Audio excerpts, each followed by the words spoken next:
So please, let's welcome John Armstrong. He's going to tell us about some strange events in the formative years of the Oswald family. John? Good morning.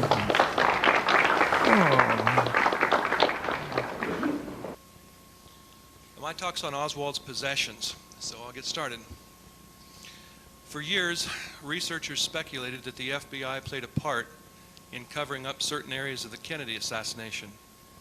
The existence of this memo sent to FBI field offices warning of an attempted presidential assassination on November 17th was denied by Hoover. When Dallas Police Chief Curry told the press about FBI contacts with Oswald, Hoover became enraged. According to Curry, Hoover called Gordon Shanklin, his agent in charge of the Dallas FBI office, and told him that if Curry did not retract his statement regarding FBI contacts with Oswald within 30 minutes, Shanklin would be through in Dallas. The more they tried to deny contact with Oswald, the more examples of contact surfaced. Critics suspected a cover-up, but lacked proof. My presentation relies on government documents and evidence relating to the FBI's handling of Oswald's possessions, obtained by the Dallas police from his 2 residences. You will see how the FBI twice obtained these items from the Dallas police.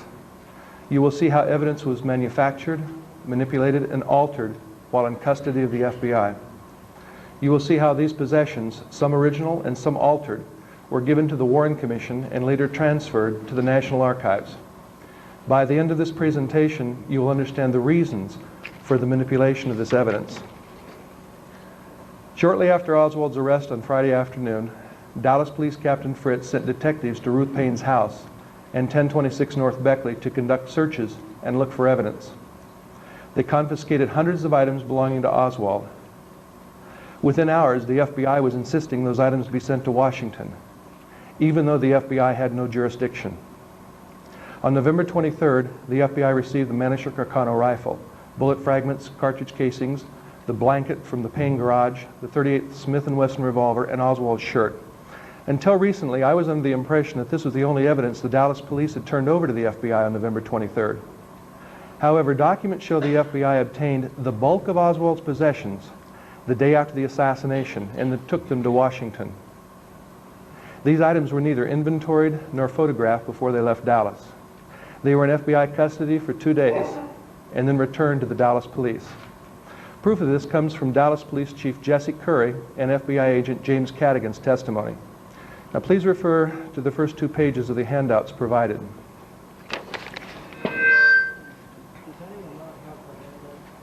Does everyone have the handout?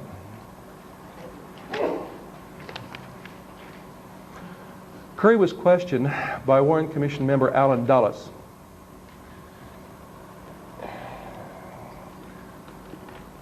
Curry said, "We kept getting calls from the FBI.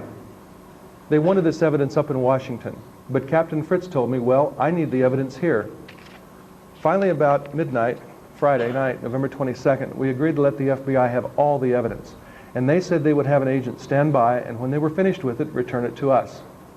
We got several calls insisting we send this, and nobody would tell me exactly who it was that was insisting. They insinuated it was someone in high authority that was requesting this, and we finally agreed, as a matter of trying to cooperate with them. At this point, Alan Dulles adjourned the meeting. Now, when they reconvened, Warren Commission Attorney Rankin stated, "Chief Curry, I was asking you, just as we closed your examination before lunch, about Exhibit 709. Wrong.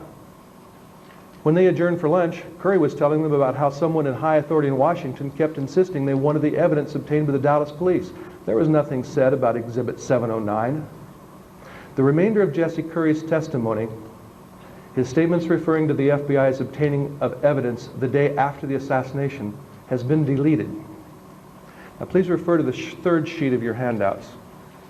Also deleted were statements by James Cadigan, an FBI document specialist in Washington. Cadigan received Oswald's possessions the day after the assassination. When Cadigan was asked by Warren Commission Attorney Eisenberg about one of the items, he said, quote, "I know that on November 23rd, when the vast bulk of this material came in, that it was photographed. But to select one item out of 400 or 500, I cannot say definitely I recall seeing this before it was photographed." He said, Initially, the first big batch of evidence was brought into the laboratory on November 23, 1963, and this consisted of many, many items. The Warren Commission attorney was surprised by Cadigan's answer. He said 1963? Cadigan replied, November 23, 1963. It was a very large quantity of evidence that was brought in. Please refer now to the 4th and 5th pages of the handouts. This is Cadigan's deposition before the Warren Commission. Cadigan was asked about Exhibit 820, Oswald's Fair Play for Cuba identity card. Do you know why 820 was not reprocessed or desilvered? Cadigan answered, time was of the essence, and this material, I believe, was returned to the Dallas police within 2 or 3 days. Now look at sheet 6 of your handouts. Cadigan's testimony as it appears in the Warren volumes. Cadigan's answer has been changed. It now reads, no, this is a latent fingerprint matter. Now, we don't know who changed Cadigan's testimony. It may have been Cadigan himself. But we do know his reference to the FBI having custody of Oswald's possessions the day after the assassination has been deleted. It'd be very helpful to talk to Cadigan. But unfortunately, he was one of 5 top FBI officials who died in a 4-month period in 1977. Minox film was found in Oswald's sea bag in Ruth Payne's garage on November 22nd. The FBI had this film in Washington 2 days before they officially received Oswald's possessions from the Dallas police. In this document, they requested a comparison of the Minox film recovered from possessions of Lee Harvey Oswald with Minox film located in a New York FBI file to see if the films were exposed in the same camera. Now, the New York file is marked LOC-FAB in the upper left-hand corner. Now, that means Location Foreign Agent Bureau. It is also marked ESP-R, which is Espionage Russia. Someone in the FBI suspected that film found in the Payne's garage in Irving, Texas, may have been exposed in the same camera as film found in an espionage file in New York. Someone knew a lot more about Oswald than they were willing to admit. One more thing. This FBI document came from the National Archives. I've requested copies of the complete file from the FBI, but they deny the file's existence. They claim there's no number with that file. We now know the FBI obtained many of Oswald's possessions on November 23rd, kept them till the 25th, then returned them to Dallas. We know Cadigan knew about this, and his statements to the Warren Commission were changed. We don't know what the FBI did with those possessions while in their custody, but we have some clues. At 8 o'clock the evening of November 22nd, 6 hours after Oswald's arrest, FBI agents were at Monig Junior High in Fort Worth looking for Oswald's junior high school records. They were met by the school principal, Mr. Ree Bostic. 12 hours later, 2 agents were at W.C. Stripling Junior High, also in Fort Worth, to pick up Oswald's school attendance records. Frank Cudlady, the assistant principal, met those agents. I lived at 4225 Curzon at that time. From Mr. Wiley, who was my principal, telling me to go to school and to go to the records file and get Lee Harvey Oswald's records, and that someone from the FBI would be there to pick them up. That's exactly what I did. I went to school, I went to the records files, got his records out. I did open them, I did look at them, kind of in a cursory way.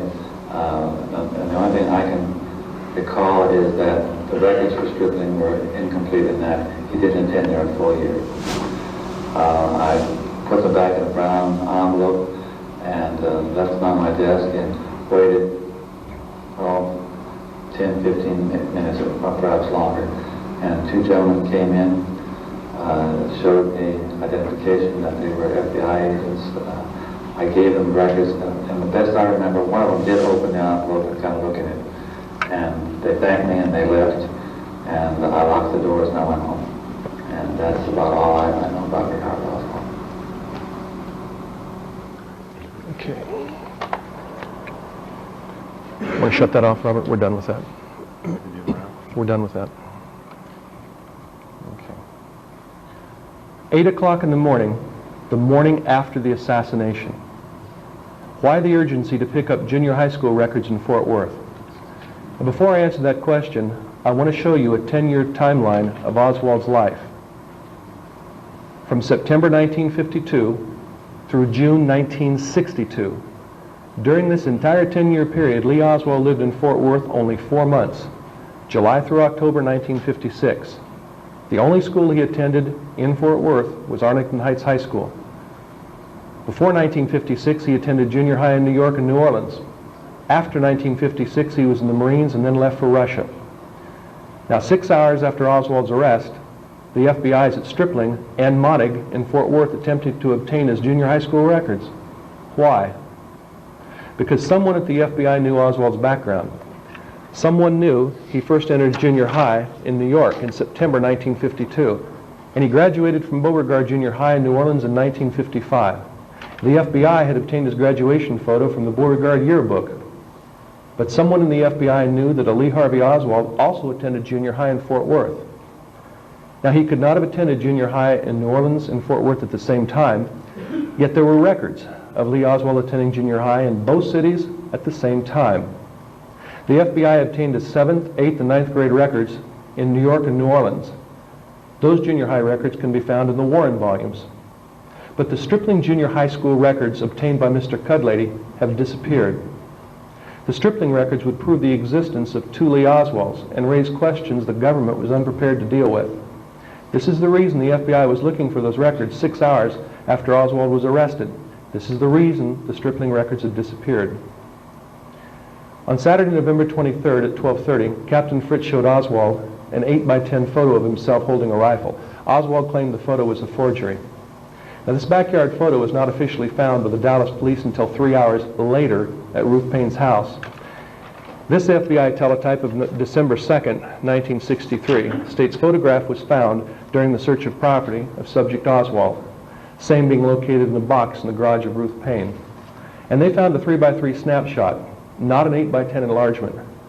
How do you suppose the Dallas police were able to show Oswald an 8x10 enlargement of the backyard photo 3 hours before it was found at the Paynes?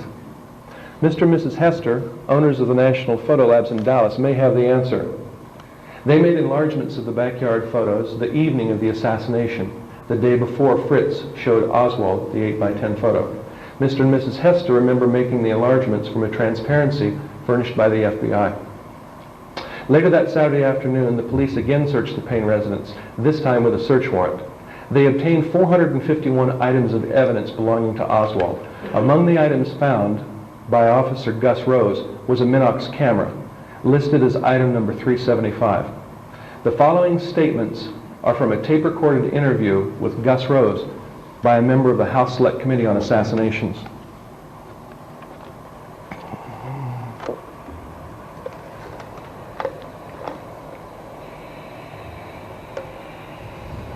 Minox camera, was that with Ruth Payne's camera equipment? No, it was in the sea bag. Oh, in the sea bag. Where This was the explicitly Oswald's right here. Ruth Payne explained to me, she stood right there while we searched. And she explained that everything in that sea bag, in some boxes, a couple of 3 boxes that were there, was Oswald.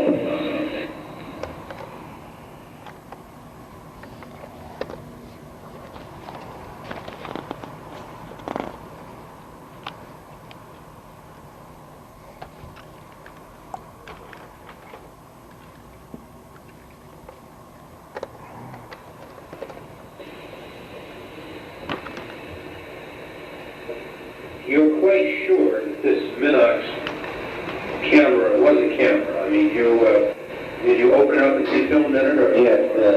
This is a little, I'm not up on cameras myself. This is a little camera, isn't it? It's very small. It's not any bigger than a half pack of cigarettes.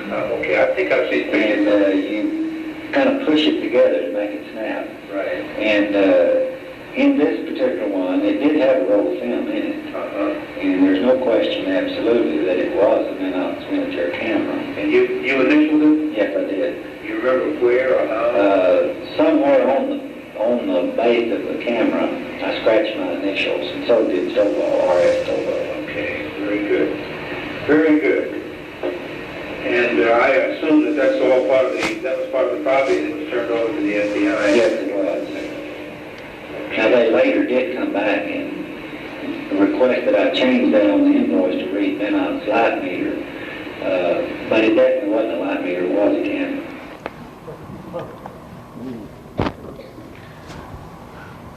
A number of the items Gus Rose found on at the Payne's house were later photographed on the floor of the Dallas police station. Among those items was a Minox camera. On November 26, J. Edgar Hoover spoke with Nicholas Katzenbach, who'd been talking to the White House about the report the FBI was to render in the Oswald case. This memo states, "This report is to settle the dust insofar as Oswald and his activities are concerned, both from the standpoint that he is the man who assassinated the president and relative to Oswald himself and his activities and background." So the powers in Washington had already decided that Oswald was the lone assassin. FBI officials were working on plans to deal with the assassination. Mr. Belmont advised Sullivan, Division 6 will handle that portion of the report dealing with the assassination attempt and the evidence gathered to show Oswald is responsible. This means that we will have to carefully check the evidence and Oswald's possessions. They clearly understood the importance Oswald's possessions would have in their investigation. On November 25th, Oswald's possessions were photographed by the Dallas police using a photo recordact camera. 5 rolls of film were used. On November 26th, the FBI officially took over the investigation. Agent Warren DeBreeze picked up the 451 items of evidence and the 5 rolls of undeveloped film from the Dallas police. DeBreeze took the film and physical evidence to Washington the following day. The Dallas police requested the FBI process and make 3 prints of each exposure and return all to the Dallas office in this memo acknowledged by FBI agent James Bookout. When the evidence reached FBI headquarters, they realized they had a problem. Some of his possessions could not be made public. For example, what's Oswald doing with a Minox spy camera? This is not the type of camera normally owned by a poor laborer like Oswald. It's an expensive camera now, and it was an expensive camera in 1963. Other items were found that did not fit with their lone assassin theory. Some of those items needed to be changed, some altered, but there was a problem. The Dallas police, who had photographed these items, wanted their photographs developed in return. The Secret Service was also asking for copies of the photos. They realized they could not develop and return photos of Oswald's possessions if some of those possessions needed to be changed or altered. This presented a problem. A big problem. A conversation took place the afternoon of November 29th between Mr. Brannigan from FBI headquarters in Washington and Gordon Shanklin, head of the Dallas FBI office. Brannigan pointed out the original material, 451 items of evidence, had been rephotographed here at the Bureau in Washington, D.C. He inquired whether the Dallas police still desired to have the Bureau develop the exposed Dallas police film. Shanklin stated the Dallas police needed 3 copies of the photographs of Oswald's possessions, although it did not matter whether those photographs were made from the exposed film submitted by the Dallas police or photographs made at the seat of government. Now, Shanklin's comment is worth rereading. Let's read it again. It did not matter whether the photographs were made from the exposed film submitted by the Dallas police or photographs made at the seat of government. Their problem was solved. They didn't need to send the original Dallas police photographs back to Dallas.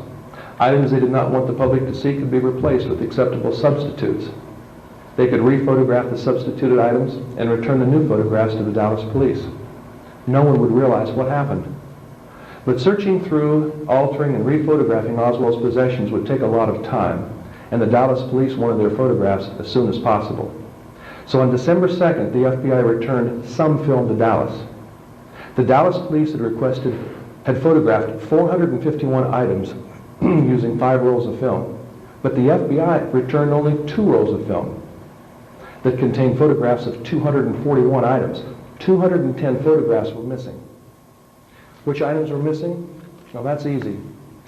Compare the 451 items listed on the joint Dallas FBI inventory sheet of November 26. This is Warren Commission Exhibit 2003. With these, if you folks will look in the center here where I am, these are 2 rolls of film that you can buy, and they're available at the Dallas Police Archives. You compare this film with the inventory list shown on the slide, and you'll see which photographs are missing.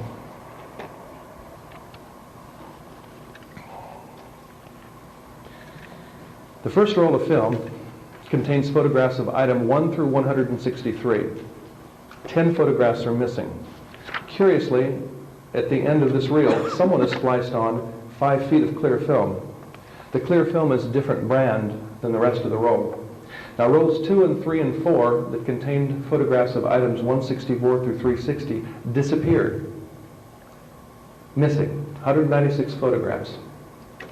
The last roll of film contains photographs of items 361 through 451 with 4 photographs missing. Do you see what's happened? The FBI received 5 rolls of film from the Dallas police. They found photographs of items they did not want the Dallas police or the public to see. So they cut out the photographs they wanted to hide. They spliced the remaining film together and returned that film to the Dallas police. On December 2nd, Dallas Police Chief Curry was advised of the missing photographs. He immediately wrote FBI agent Shanklin this letter informing him that items 164 through 360 did not record. Curry requested the FBI to photograph the missing items and forward them to the Dallas police. Curry's request was forwarded to FBI headquarters. How did the FBI account for the missing photographs? They didn't. They tried to blame the Dallas police. This FBI memo says items 164 through 360 were not photographically produced because of faulty technique. On December 15th, Shanklin made a second request for the missing photographs. That afternoon, Washington replied and said, "You will receive as complete a set of photographs as can be made by the Bureau." But they did not send the missing photographs. In fact, they didn't send the photos for another 2 months. They needed time to manipulate Oswald's possessions in order to frame him as the lone assassin and hide his true identity and background. There were rumors a Minox camera had been found in Oswald's possessions. This would be difficult to explain and would heighten the critics' curiosity about Oswald's connections to the intelligence community. FBI agents were dispatched immediately to Dallas Police Headquarters. Officer Gus Rose, who had found the Minox camera in Oswald's sea bag, was confronted by these agents. Officer Rose had these comments to make.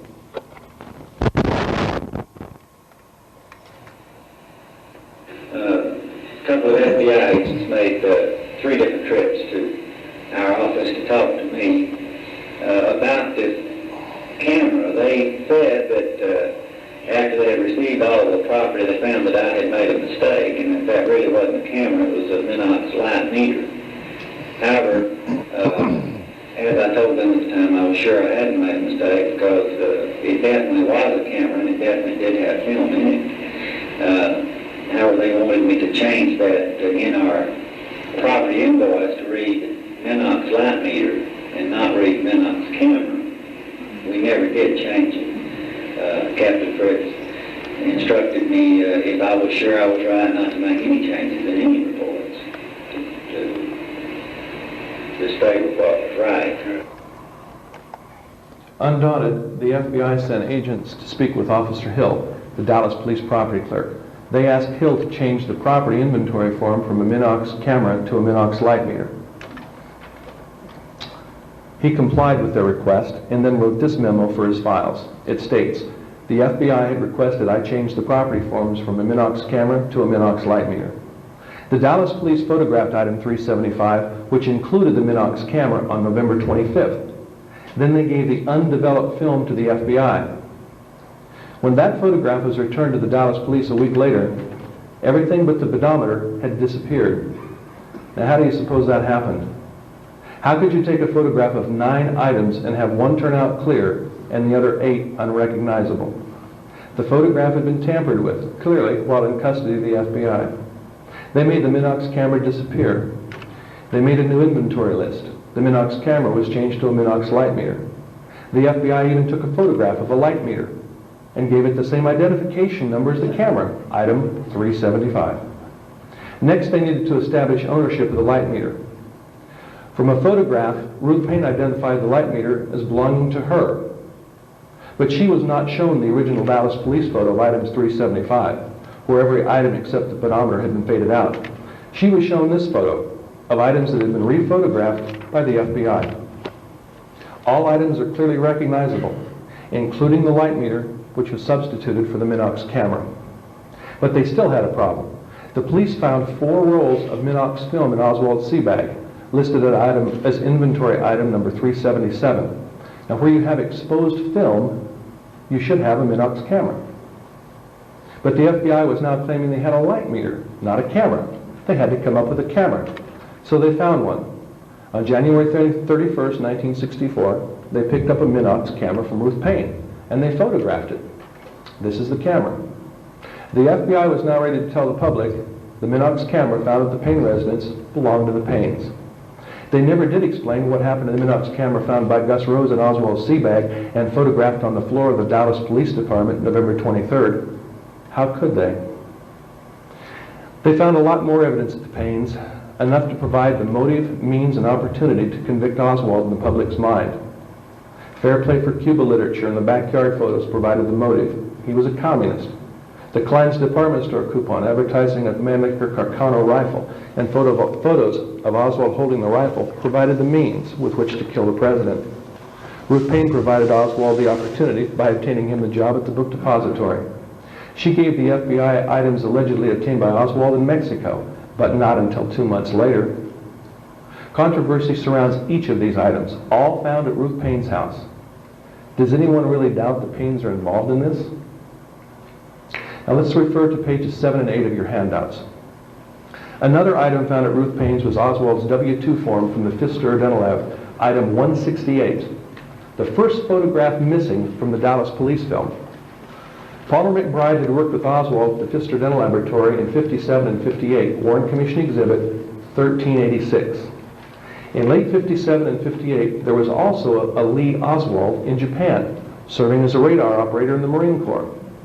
Now, they could not explain Lee Harvey Oswald's in Japan and New Orleans at the same time, so they did what they had to. They lied. They fabricated a story that Oswald had worked at the Pfister Dental Laboratory in 1956, before he entered the Marines, and they created this 1956 W-2 form for the historical record. Fortunately for us, someone screwed up. Prior to creating this fake 1956 form, they asked the Internal Revenue Service to issue a tax ID number. The number issued was 72444-599, and it appears on this form. At the top is a letter from the Internal Revenue Service to the president of Pfister Dental Laboratories.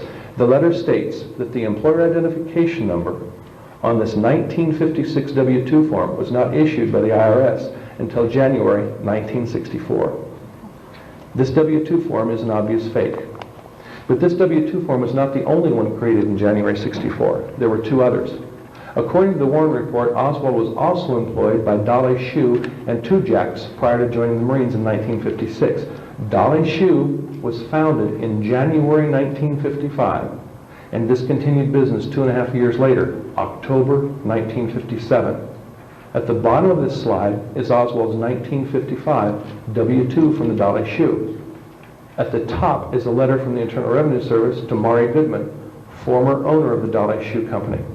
The IRS states that the tax ID number appearing on the 1955 Dolly Shoe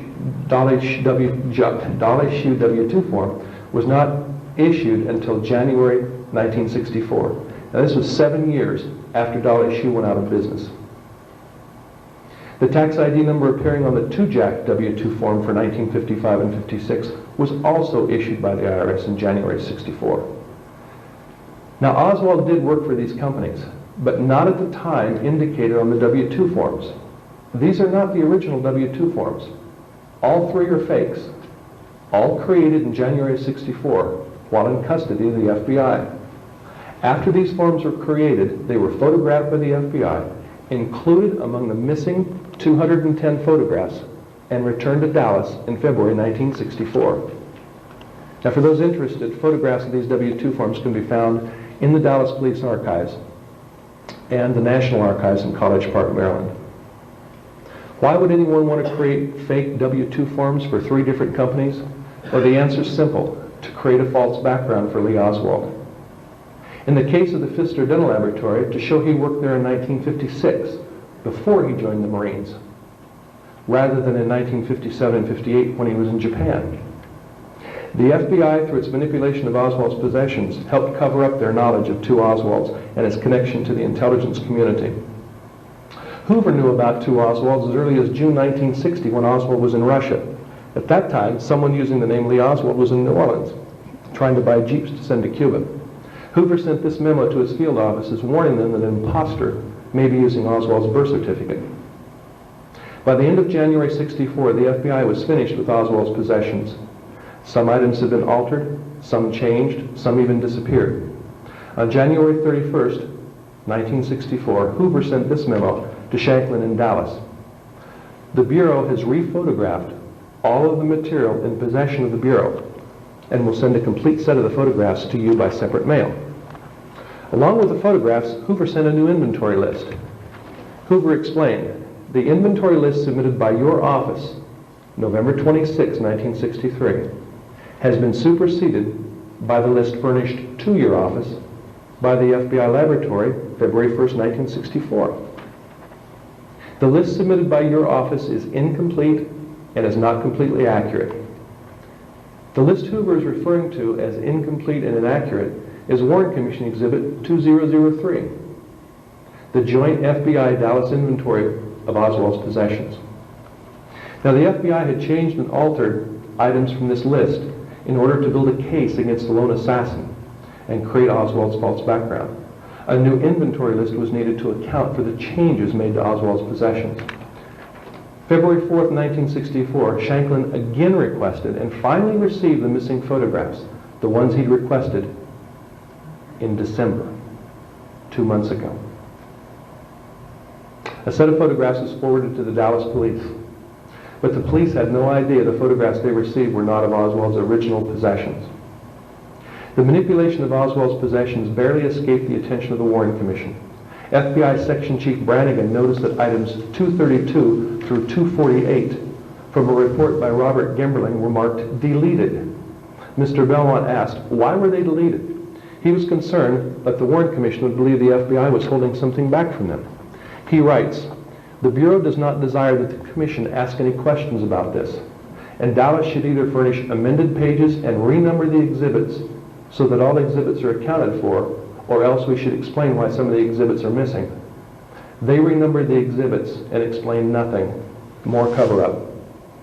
A few weeks before the Warren report was issued, this internal FBI memo summarized the FBI's positions as to photographs of Oswald's possessions. It states, these photos and list of items has been superseded by photos and inventory list furnished by the Bureau February 1st, 1964, covering items 1 through 455. 8 by 10 enlargements have been furnished to the President's Commission and to the Dallas Police. They were also given to the Dallas Police, Secret Service, and eventually to the National Archives and researchers. They are photos the FBI took of Oswald's various possessions, some original, some altered, some fabricated. Now, how do we know which of these photographs are of Oswald's original possessions? Unfortunately, until each of these items is closely scrutinized, we don't. I can show you how to differentiate questionable FBI photographs from original Dallas police photographs. FBI photographs are either marked FBI or have the identification numbers handwritten. Dallas police photographs, originals, can be identified by a label with a printed identification number as shown on these photographs. The only photographs that can be considered genuine are the Dallas police photographs with numbers printed on the labels. Now, copies of these photographs are still available for inspection and purchase from the Dallas City Archives. So what happened to the original 5 rolls of Dallas police film of Oswald's possessions? The National Archives advises we were unable to locate any documents that describe what happened to this film. If this film had survived, it would be easy to compare the Dallas police film with the FBI film and see the changes. However, this Dallas police film disappeared after being turned over to the FBI. Before concluding my presentation, I would like to briefly summarize what has happened. Some of Oswald's possessions were obtained by the FBI on November 23rd, kept for 2 days, and then returned to the Dallas police. On November 25th, the Dallas police photographed Oswald's possessions, 451 items. On November 26th, the Dallas police and FBI jointly inventoried those 451 items, now Warren Commission Exhibit 2003. These items and the 5 rolls of film were taken to Washington on the 27th. 2 rolls of film were returned to the Dallas police within a week. 3 rolls of film were missing, probably disappeared. During December and January, Oswald's possessions were altered, changed, and some disappeared. They were rephotographed at FBI headquarters, and a new inventory list was created. By February 1964, the missing photographs were finally returned to the Dallas police, but the photographs were not the originals. They were photographs made by the FBI. These photographs helped create Oswald's false background and frame him as the lone assassin. This manipulation of evidence cannot be understated. Employees of the FBI engaged in a criminal conspiracy that involved tampering and withholding of evidence as well as obstruction of justice. By fabricating evidence, they helped create Oswald's background as told by the Warren Commission. They covered up his ties to the intelligence community and helped portray him as the lone assassin. The truth about one of the most important events of our generation was covered up. Had Oswald's possessions been presented to the public in their original, unaltered condition, they would have raised a lot of questions. Questions the government was unprepared to answer. Questions that would arouse suspicion in the public's mind and direct the focus of attention to Lee Harvey Oswald. But that did not happen. In 1964, neither the FBI nor the Warren Commission could afford to have the public focus their attention on Oswald. They found no conspiracy. They concluded Oswald acted alone. The Warren Commission spoon-fed us their version of Oswald's life. Books written by Priscilla Johnson, Robert Oswald, Marguerite Oswald, Gerald Ford, and others echoed the Warren Commission.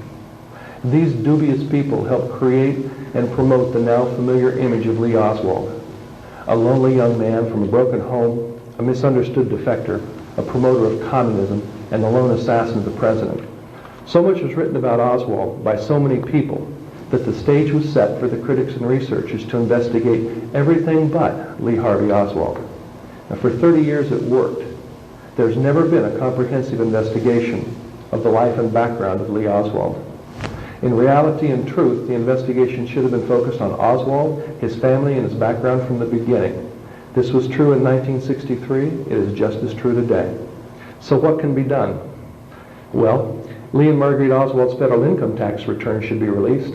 All files relating to Marguerite and Lee Oswald should be released. Ruth Payne should be subpoenaed and asked to explain not only her involvement with the Oswalds, but her employment and connections for the last 10 years, particularly in Nicaragua. The FBI should explain what happened to the 5 rolls of Dallas police film. They should explain how 1955 and 56 W-2 forms could have IRS tax numbers issued in January of '64, when those forms were in their custody. They should explain what happened to Oswald's Stripling Junior High School records, given to them by Mr. Cudlady the day after the assassination. They should explain how they were able to take possession of a Minox camera and have it evolve into a light meter, and why that was done. These items of evidence were deliberately manipulated in order to hide the truth about Oswald's background. Had the original items and documents been made public, they would have allowed us to learn who Lee Oswald really was, the story that has been kept from us for over 30 years. Understand Lee Harvey Oswald, and you will finally begin to understand the forces behind the assassination of President Kennedy. Thank you for listening.